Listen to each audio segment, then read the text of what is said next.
Assalamualaikum warahmatullahi wabarakatuh.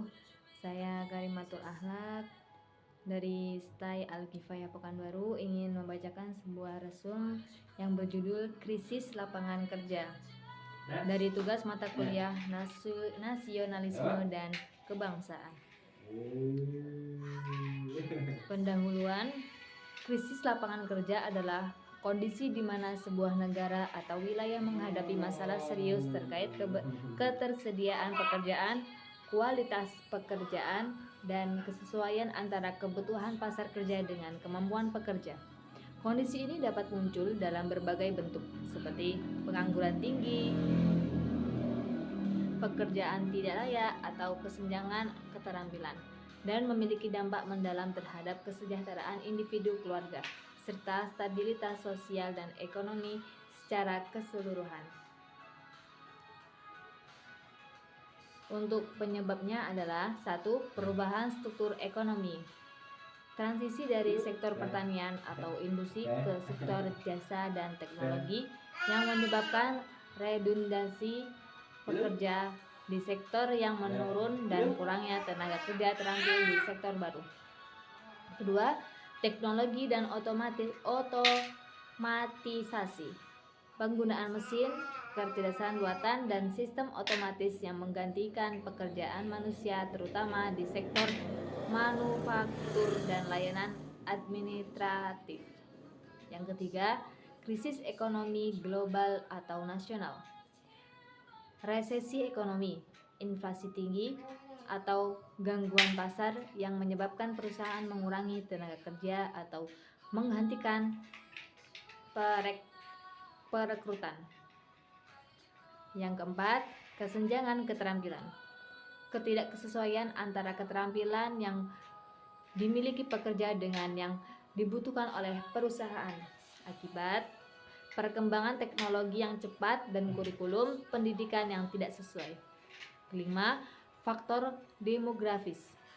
Lonjakan jumlah angkatan kerja muda yang memasuki pasar kerja tanpa ketersediaan pekerjaan yang cukup, atau penuaan penduduk yang mempengaruhi dinamika produktivitas dan perekrutan. Yang terakhir, masalah struktural. Korupsi, regulasi yang tidak mendukung investasi, infrastruktur yang kurang memadai, atau kesenjangan akses lapangan kerja antar wilayah, jenis kelamin, atau kelompok sosial. Kemudian untuk bentuk krisis lapangan kerja. 1. Pengangguran tinggi. Jumlah orang yang mampu bekerja dan mencari pekerjaan tetapi tidak mendapatkan pekerjaan cukup besar, termasuk pengangguran struktural, siklis, dan friksional. Kedua, pekerjaan tidak layak. Pekerja yang memberikan upah rendah, tidak memiliki jaminan sosial, tidak stabil, atau tidak aman, sehingga tidak dapat memenuhi kebutuhan dasar kehidupan. Ketiga, pengangguran terpendam. Pekerja yang bekerja di bawah kapasitas kemampuan mereka, atau orang yang berhenti mencari pekerjaan karena merasa tidak ada harapan mendapatkan pekerjaan. Keempat, kesenjangan lapangan kerja antar kelompok. Disparitas akses pekerjaan dan kualitas pekerjaan antara pria dan wanita, antara daerah perkotaan dan perdesaan, atau antara kelompok etnis atau sosial tertentu. Keterampilan ekonomi individu. Kurangnya pendapatan menyebabkan kesulitan memenuhi kebutuhan dasar, meningkatnya utang dan penurunan kualitas hidup. Masalah sosial, meningkatkan angka kemiskinan, kemacetan sosial, kekerasan, dan masalah kesehatan mental akibat stres akibat tidak memiliki pekerjaan. Ketiga, kerugian ekonomi nasional, penurunan produktivitas, pemborosan potensi sumber daya manusia, dan beban besar bagi negara dalam bentuk bantuan sosial atau subsidi. Ketidakstabilan politik, ketidakpuasan masyarakat terhadap pemerintah yang dianggap tidak mampu menyelesaikan masalah lapangan kerja, yang dapat menyebabkan demonstrasi atau perubahan rezim.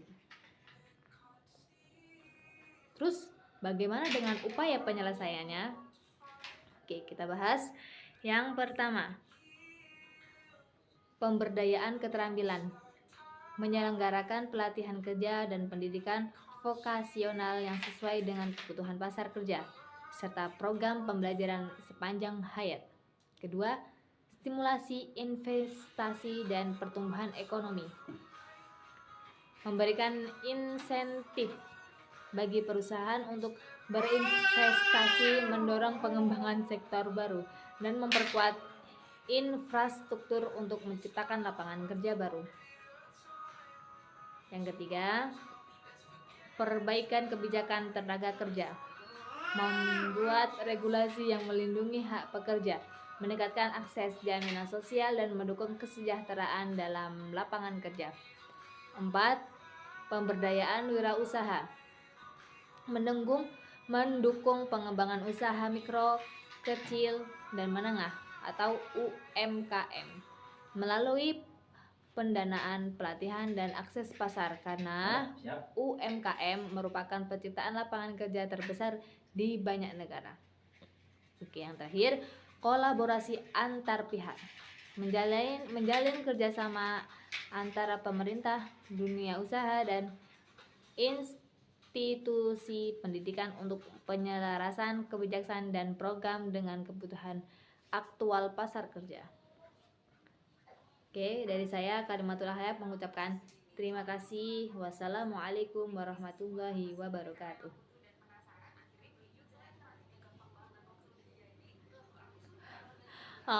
Mau piye pi untuk motongnya ngono ki?